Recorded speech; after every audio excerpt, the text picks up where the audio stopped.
வணக்கம். Welcome to ராஜா ஜோதிடம். இன்னைக்கு நம்ம கன்னி ராசிக்கு ஆகஸ்ட் மாத பலன்கள் எப்படி இருக்கும் அப்படிங்கிறத பார்க்கலாங்க.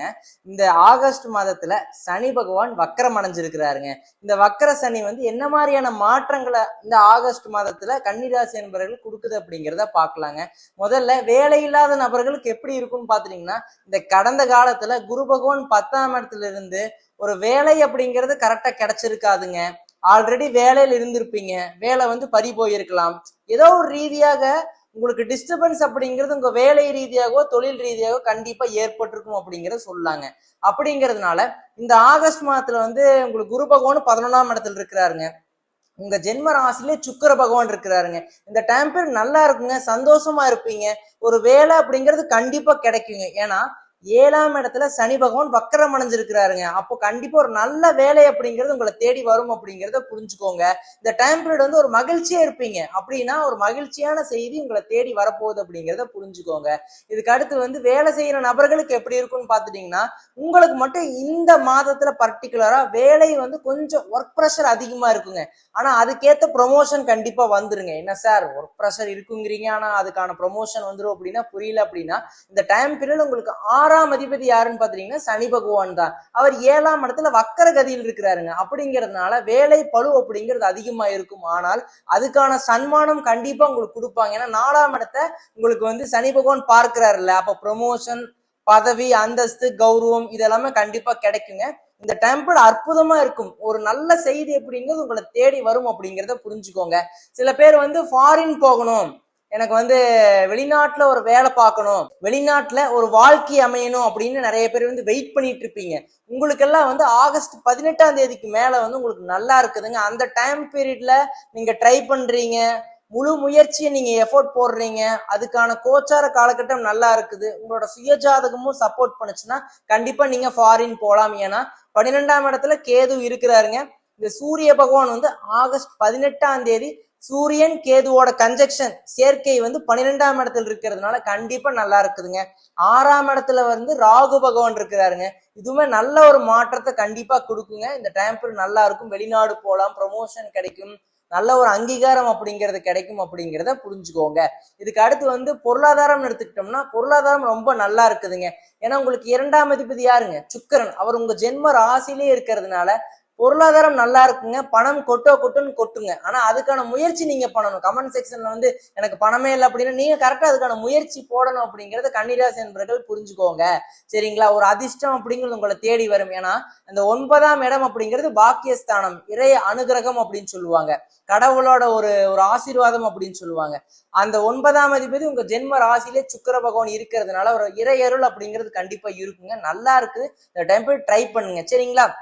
இதுக்கு அடுத்து தொழில் செய்யற நபர்களுக்கு எப்படி இருக்குன்னு பாத்துட்டீங்கன்னா, உங்களுக்கு 10ஆம் இடத்துல செவ்வாய் பகவான் இருக்கிறாருங்க.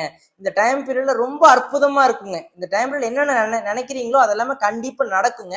பட் என்னன்னா சின்ன சின்ன தடை அப்படிங்கிறது ஏற்படுங்க. ஏன்னா கன்னி ராசிக்கு 8ஆம் அதிபதி யாருங்க? செவ்வாய் பகவான். அவர் 10ஆம் இடத்துல இருக்கிறதுனால ஏதோ ஒரு சின்ன ஒரு தடை அப்படிங்கிறது ஏற்படுங்க. அதுக்கப்புறம் படிப்படியான வளர்ச்சி அப்படிங்கிறது இருக்கும். நீங்க யோசிக்கலாம், என்ன சார் இப்படி சொல்றீங்க அப்படின்னா, நீங்க முழு முயற்சி போடுங்க. உங்களுக்கு மத்த காலகட்டத்துல இருக்கக்கூடிய கிரகங்கள் எல்லாமே நல்லா இருக்குதுங்க. என்னன்னா இந்த செவ்வாய் பகவான் மட்டும் உங்களுக்கு 10ஆம் இடத்துல இருக்கிறதுனால தொழில சின்ன சின்னதா டிஸ்டர்பன்ஸ் அப்படிங்கறத கொடுப்பாருங்க. சின்னதா ஒரு தடை அப்படிங்கறது ஏற்படுத்துவாரு. பெரிய லெவல் ஆஃப் ப்ராப்ளம்ஸ் எல்லாம் கிரியேட் பண்ண மாட்டாரு. இப்ப நீங்க ஒரு ஜெராக்ஸ் கடை வச்சுட்டு இருக்கிறீங்க, இல்ல ஏதோ ஒரு ஸ்டேஷனரி கடை வச்சுட்டு இருக்கிறீங்க. அந்த கடையில ஒரு 10 பேர் வராங்க. சரிங்களா? ஒரு ஜெராக்ஸ் எடுக்கணும், ஏதோ ஒரு பொருள் வாங்கணும்னு வராங்க. சரிங்களா? ஒரு ஜெராக்ஸ் எடுக்க வராங்கன்னு வச்சுக்கோங்க. அந்த டைம் பீரியட் நீங்க பிரிண்டர் ஆன் பண்றப்ப கரண்ட் கட் ஆயிரும். சரிங்களா? அப்ப அந்த 10 கிளையண்ட் பக்கத்து கடைக்கு போயிருவாங்கல்ல. இந்த மாதிரி சின்ன சின்ன தடை அப்படிங்கிறது ஏற்படுங்க. ஆனா அதுக்கப்புறம் படிப்படியே நிவர்த்தி ஆகும் அப்படிங்கிறத புரிஞ்சுக்கோங்க. தொழில் நல்லா இருக்குதுங்க. ஆனா பெரிய முதலீடுகள் எல்லாமே ஆகஸ்ட் பிற்பகுதியில, அதாவது 16ஆம் தேதிக்கு அப்புறம் அவாய்ட் பண்ணிக்கிறது நல்லா இருக்கும். தொழில் விரிவாக்கம் பண்றது அதெல்லாமே இந்த மாதத்திலே அவாய்ட் பண்ணிக்கிறது நல்லா இருக்குங்க. முக்கியமா ஆகஸ்ட் பிற்பகுதியில எதையுமே முயற்சி பண்ண வேண்டாம். இருக்கிறத அப்படியே கண்டினியூ பண்ணிட்டு போங்க அப்படிங்கிறத கன்னிராசி என்பவர்கள் புரிஞ்சுக்கோங்க. இதுக்கு அடுத்து குடும்பம்னு எடுத்துக்கிட்டோம்னா, இந்த டைம் பீரியட்ல 7ஆம் இடத்துல சனி பகவான் வக்கர கதியில் இருக்கிறாருங்க, வக்கரம் அடைஞ்சிருக்கிறாரு. அப்படிங்கிறதுனால குடும்பத்துல நிறைய பிரச்சனை ஏற்பட்டிருக்கலாம். ஏன்னா கன்னிராசி என்பவர்களுக்கு கண்டகச்சினி போய்கிட்டு இருக்குதுங்க. அந்த சனி பகவான் வக்கரம் அடைஞ்சிருக்கிறதுனால கண்டிப்பா பிரிஞ்சு போனவங்க, ஒரு பிரச்சனைனால, ஒரு ப்ராப்ளம்னால குடும்பத்தை விட்டு போனவங்க, இல்ல நிறைய ஒரு செப்பரேஷன், கருத்து வேறுபாடுகள் அப்படிங்கிறது ஏற்பட்டிருக்கலாம். இது எல்லாமே படிப்படியா கண்டிப்பா நிவர்த்தி ஆகுங்க. நல்லா இருக்குது. கொஞ்சம் வந்து இல்லைன்னா வந்து ஏதோ ஒரு வேலை நிமித்தமா ஏதோ நீங்க ஒரு இடத்துல இருப்பீங்க, உங்க ஒய்ஃப் ஒரு இடத்துல இருப்பாங்க, நீங்க ஒரு இடத்துல இருப்பீங்க, உங்க ஹஸ்பண்ட் ஒரு இடத்துல இருப்பாங்க. ஆனா இந்த டைம் பீரியட் வந்து கொஞ்சம் நெருக்கமா வருவீங்க, கொஞ்சம் அண்டர்ஸ்டாண்டிங் அப்படிங்கிறது இருக்கும். இந்த டைம் பீரியட்ல நல்ல ஒரு அந்யோன்யம் அப்படிங்கிறது ஏற்படும் அப்படிங்கிறத கன்னிராசி நண்பர்கள் புரிஞ்சுக்கோங்க. இதுக்கு அடுத்து இந்த திருமண வாழ்க்கையை சார் அப்படின்னு கேட்பாங்கல்ல, அதுக்கு நான் வரேன். உங்களுக்கு நல்லா இருக்குதுங்க. இந்த டைம் பீரியட்ல போன காலகட்டத்துலலாம் ஏதோ ஒரு தடை ஏற்பட்டுக்கிட்டே இருக்கும். கரெக்டா நீங்க அப்ரோச் பண்ண போவீங்க, அவங்க வேண்டான்னு சொல்லுவாங்க. உங்களோட வரன் பார்க்கக்கூடியவங்க வந்து இல்ல வேண்டாம், அப்புறம் ப்ரொசீட் பண்ணிக்கலாம், எங்களுக்கு இன்னும் கொஞ்சம் டைம் வேணும் அப்படின்னு அவாய்ட் பண்ணுவாங்க. ஜாதகம் சரியில்லைன்னு சொல்லுவாங்க. அப்படியெல்லாம் சொல்லிதான் அவாய்ட் பண்றாங்க. அப்படிங்கிறதுனால இந்த டைம் பீரியட் நல்லா இருக்குதுங்க. இந்த டைம் பீரியட் வந்து நீங்க முழு முயற்சியோட வந்து நீங்க பிளான் பண்ணி ஒரு வரனை கண்டிப்பா தேர்ந்தெடுங்க. அது கண்டிப்பா என்கேஜ்மெண்ட் ஆகி கண்டிப்பா மேரேஜ்ல போய் நிற்கும் அப்படிங்கிறத புரிஞ்சுக்கோங்க. மேரேஜ்ல போய் உங்களுக்கு முடியும் அப்படிங்கிறத புரிஞ்சுக்கோங்க. சரிங்களா? இந்த டைம் பீரியட் நல்லா இருக்குது. ஏன்னா 2ஆம் அதிபதி யாருங்க? சுக்கிர பகவான் உங்க ஜென்ம ராசியிலிருந்து 7ஆம் இடத்தை பார்க்கிறாருங்க. எந்த ஒரு தடை தாமதம் இல்லை. அதே மாதிரி 7ஆம் இடத்துல சனி பகவான் வக்கரம் அடைஞ்சிருக்கிறாருங்க. அப்படிங்கிறப்போ சனி பகவான் வந்து வேகமா திருமணத்தை டக்குன்னு ஏற்படுத்தி கொடுக்க பார்ப்பாரு. அப்படிங்கிறதுனால நீங்க அதுக்கேற்ற மாதிரி ஒரு பிளான் பண்ணி வச்சு அதை எக்ஸிக்யூட் பண்ணுங்க, நல்லா இருக்கும் அப்படிங்கிறத புரிஞ்சுக்கோங்க. இதுக்கு அடுத்து ரிலேஷன்ஷிப் எல்லாம் எப்படி இருக்கும் அப்படின்னு பாத்துட்டீங்கன்னா, இந்த டைம் பீரியட்ல கொஞ்சம் ஆர்குமெண்ட் அப்படிங்கிறது ஏற்படுங்க. ஏன்னா 5ஆம் அதிபதி 7ஆம் இடத்துல வக்கரம் அடைஞ்சிருக்கிறதுனால இந்த டைம் பீரியட்ல அவசரப்படாதீங்க. அடுத்து வீட்டுல போய் பேசணும், அடுத்தடுத்து எல்லாத்தையுமே பிக்ஸ் பண்ணணும் அப்படிங்கிறத விட்டுட்டு கொஞ்சம் பொறுமையா நிதானத்தோட நீங்க எல்லாம் உங்க சைடு வந்து ஸ்ட்ராங் ஆயிக்கோங்க. உங்க ரிலேஷன்ஷிப்ல சின்ன சின்ன ப்ராப்ளம் அப்படிங்கிறது ஏற்படலாம். அதை முதல் நீங்க வந்து பிக்ஸ் பண்ணுங்க. நீங்க முதல் இண்டிபெண்டா இருங்க, அதுக்கப்புறம் ஸ்ட்ராங்கா இருங்க, அதுக்கப்புறம் வீட்டுல போய் அப்ரோச் பண்ணுங்க. இந்த டைம் பீரியட்ல எடுத்த கவுத்தன்னு அவசரப்படக்கூடாது அப்படிங்கிறது மட்டும் சொல்றேன். அடுத்த ஸ்டெப் மேரேஜுக்கு எடுத்துட்டு போலாம், நான் ப்ரொசீட் பண்றேன், வீட்டுல வந்து அப்போஸ் பண்றாங்க தெரியுது உங்களுக்கு, வந்து வீட்டுல சொன்னா அப்போஸ் பண்ணுவாங்கன்னு தெரியும். ஆனாலுமே வந்து நீங்க இந்த டைம் பீரியட்ல போய் சொன்னா அது ஆர்குமெண்டா தான் கிரியேட் ஆகும். ஸோ கொஞ்சம் அவாய்ட் பண்ணி வெயிட் பண்ணி பொறுமையோட அதுக்கான நேரமும் காலமும் அமையறப்போ நீங்க ப்ரொசீட் பண்றது நல்லா இருக்கும் அப்படிங்கிறத கன்னிராசி நண்பர்கள் புரிஞ்சுக்கோங்க.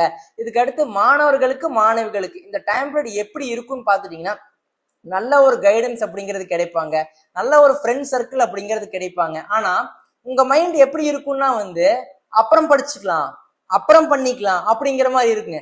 ஒன்னா புக்கை எடுத்தீங்கன்னா ஃபுல்லா ரிவைஸ் பண்ணுவீங்க, இல்லைன்னா புக்கையே தொட மாட்டீங்க. இந்த 2 கிரைட்டீரியால் நீங்க இருப்பீங்க. அதனால நான் என்ன சொல்ல வரேன்னா, கன்சிஸ்டன்சி முக்கியம். ஹார்ட் ஒர்க்கும் கன்சிஸ்டன்சி இருந்தா மட்டும்தான் சக்சஸ் அடைய முடியும் அப்படிங்கறத கன்னிராசி மாணவர்கள் மாணவிகள் புரிஞ்சுக்கோங்க. அப்ப இந்த டைம் பீரியட்ல வந்து விடாம முயற்சி பண்ணிக்கிட்டே இருக்கணும். நீங்க போய் ஒரு ஒரு எக்ஸாம் எழுதுறீங்க, அதுல வந்து ஒரு கொஞ்சம் ஒரு 80% தான் வாங்குறீங்கன்னு வச்சுக்கோங்க. அதுல வந்து மனசு விட்டுருவீங்க, நான் ஃபுல்லா படிச்சுட்டு தான் போனேன், ஆனா அந்த டைம் பீரியட்ல எனக்கு வந்து ஏன்னு தெரியல, அதனால நான் வெறுத்துட்டு அப்படின்னு நீங்களே வந்து ஒரு ஒரு டிப்ரெஷன் ஆயிக்குவீங்க, கோவப்பட்டுக்குவீங்க. இந்த மாதிரிதான் இருக்கும். ஏன்னா மைண்ட் வந்து ஒரு ஒரு நிலையா இருக்காது. ஏன்னா 5ஆம் அதிபதி வக்கரம் அடைகிறதுனால மைண்ட் வந்து ஒரு நிலையா இருக்காது அப்படிங்கறத புரிஞ்சுக்கோங்க. இந்த டைம் பீரியட் வந்து அந்த காதல் கத்திரிக்காய் இதெல்லாம் அவாய்ட் பண்ணிக்கோங்க. ஏன்னா 5ஆம் அதிபதி வக்கரம் அடைஞ்சிருக்கிறாரு. இந்த மாதிரி சைட்ல எல்லாம் நீங்க போகாம படிப்பு படிப்பு, அதுக்கு அடுத்து என்ன பண்ணலாம், என்ன காலேஜ் சேரலாம், எந்த வேலைக்கு போகலாம் அப்படிங்கிறத மட்டும் பாருங்க அப்படிங்கிறத மாணவர்களுக்கு மாணவிகளுக்கு ஒரு எச்சரிக்கையா சொல்றேன் அப்படிங்கிறத புரிஞ்சுக்கோங்க. இதுக்கு அடுத்து பெண்கள் இல்லத்தரசிகள் உங்களுக்கெல்லாம் எப்படி இருக்குதுன்னா உண்மையா ரொம்ப நல்லா இருக்குதுங்க. நீங்க ஒரு பிளான் பண்றீங்க அப்படின்னா அது கண்டிப்பா எக்ஸிக்யூட் ஆகுங்க. இந்த டைம் பீரியட்ல எந்த ஒரு தடை அப்படிங்கிறது இல்லை. சரி, வீடு மனை வண்டி வாகனம் இதெல்லாம் வாங்கலான்ட்டு இருக்கிறேன், ஏதோ ஒரு ரெஜிஸ்டர் பண்ணலான்ட்டு இருக்கிற ஒரு வாகனத்தை கண்டிப்பா பண்ணலாங்க, நல்லா இருக்குதுங்க. ஒரு இடம் வாங்கலான்ட்டு இருக்கிற, நல்லா இருக்குதுங்க. ஒரு வீடு கட்டுறதுக்கு இனிஷியேட்டிவ் எடுக்கலான்ட்டு இருக்க சார், நல்லா இருக்குதுங்க. அமைப்பு நல்லா இருக்குது. ஏன்னா இந்த குரு பகவானும் சுக்கிர பகவானும் சேர்ந்து வக்கரம் பெற்ற சனி பகவானை பார்க்கிறாரு, அவர் 4ஆம் இடத்தை பார்க்கிறாருங்க. அப்படிங்கிறப்போ கண்டிப்பா நல்ல மாற்றங்கள் அப்படிங்கிறது ஏற்பட போகுது அப்படிங்கிறத புரிஞ்சுக்கோங்க. இது எல்லாம் ஒரு பக்கம் இருக்கட்டுங்க.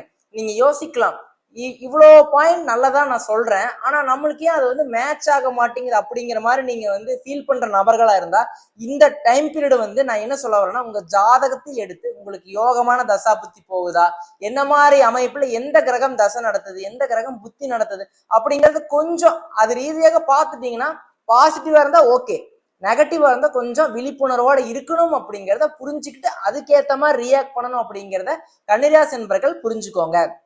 மாணவர்களுக்கு மாணவிகளுக்கு நல்லா இருக்குதுங்க, பெண்களுக்கு சூப்பரா இருக்குதுங்க. இதுக்கு அடுத்து ஹெல்த் ட்ரபிள்ஸ் அப்படின்னு பாத்துக்கிட்டோம்னா இந்த டைம் பீரியட்ல பெரிய ட்ரபிள்ஸ் அப்படிங்கிறது இல்லைங்க. ஸ்கின் சம்பந்தப்பட்ட அலர்ஜி, ரேஷஸ், இன்ஃபெக்ஷன் அப்படிங்கிறது ஏற்படலாங்க. சில பேர்த்துக்கு வந்து இந்த கழுத்து சுளுக்கிக்கிறதுங்க, பேக் பெயின் ஏற்படலாம். இந்த மாதிரி விஷயங்கள் மட்டும்தான் இருக்குது. சில பேருக்கு கணுக்கால் மூட்டு வலி அப்படிங்கிறது ஏற்படும் அப்படிங்கறது மட்டும் புரிஞ்சுக்கோங்க. பெரிய ட்ரபிள் அப்படிங்கிறது இல்ல. இன்ஃபேக்ட் வந்து ஏதோ ஒரு மெடிசன் லாங் டைமா எடுத்துட்டு இருக்கிறீங்க அப்படின்னா அதை ஸ்டாப் பண்ணக்கூடிய காலகட்டமாவும் இருக்கலாங்க. நீங்க வந்து ஓரளவுக்கு ரெக்கவரி அப்படிங்கிறது ஹெல்த்ல கண்டிப்பா ஆவீங்க அப்படிங்கிறத புரிஞ்சுக்கிட்டு இன்னும் கொஞ்சம் விழிப்புணர்வோட ஹெல்த்தை டேக் கேர் பண்ணிக்கிட்டு நல்லா இருக்கும் அப்படிங்கிறத கன்னிராசி நண்பர்கள் புரிஞ்சுக்கோங்க. இதுக்கு அடுத்து சீனியர்ஸ்க்கு எப்படி இருக்குன்னு பாத்துட்டீங்கன்னா 60 வயசு மேல இருக்கிற நபர்களுக்கு வந்து அந்த டைம் பீரியட்ல அலைச்சல் அப்படிங்கிறது அதிகமா இருக்குங்க. கொஞ்சம் தூக்கம் அப்படிங்கிறது கரெக்டா இருக்காதுங்க. ஸோ கரெக்டான டைம் தூங்கிக்கோங்க. சில இடத்துக்கு வந்து பிளான் பண்றீங்க அப்படின்னா டிராவல் அப்படிங்கிறது அது வந்து ஒரு திருப்தியான ஒரு டிராவலா இருக்காதுங்க. திருப்தியான ஒரு பயணமா இருக்காது. ஸோ கொஞ்சம் பயணத்தை அவாய்ட் பண்ணிக்கோங்க. நிறைய அலைச்சல் அப்படிங்கிறது இருக்குங்க. சின்ன சின்ன விரயங்கள் அப்படிங்கிறது இருக்குதுங்க. மற்றபடி எல்லாமே நல்லா இருக்குதுங்க. ஹெல்த்துமே படிப்படியா நிவர்த்தியாகக்கூடிய காலகட்டமாக தான் இந்த மாதம் அப்படிங்கிறது இருக்குதுங்க. ஸோ ஆல் ஓவரா பார்க்க போயிட்டோம்னா கன்னிராசி என்பவர்களுக்கு ஒரு பொற்காலம் அப்படின்னே சொல்லலாம். இந்த டைம் பீரியடை யூஸ் பண்ணி வாழ்க்கையில வெற்றி அடைஞ்சுக்கோங்க. So all the best. நல்லா பண்ணுங்க. ஒரு ஸ்மால் ரெக்வெஸ்ட், நம்மளோட வீடியோஸ் நிறைய பேர் பாக்குறீங்க ஆனா சப்ஸ்கிரைப் பண்ணி வச்சுக்கிறது இல்ல. சப்ஸ்கிரைப் பண்ணி வச்சு நோட்டிபிகேஷன் எனேபிள் பண்ணி வச்சுக்கோங்க. அதே மாதிரி உங்களோட ஃபேமிலி, உங்களோட ஃப்ரெண்ட்ஸ், உங்களை சுத்தி இருக்கிற நபர்கள் எல்லாத்துக்கும் நம்மளோட வீடியோஸ் ஷேர் பண்ணி விடுங்க. அவங்களை லைக் பண்ண சொல்லுங்க, ஷேர் பண்ண சொல்லுங்க, சப்ஸ்கிரைப் பண்ண சொல்லுங்க. நன்றி, வணக்கம்.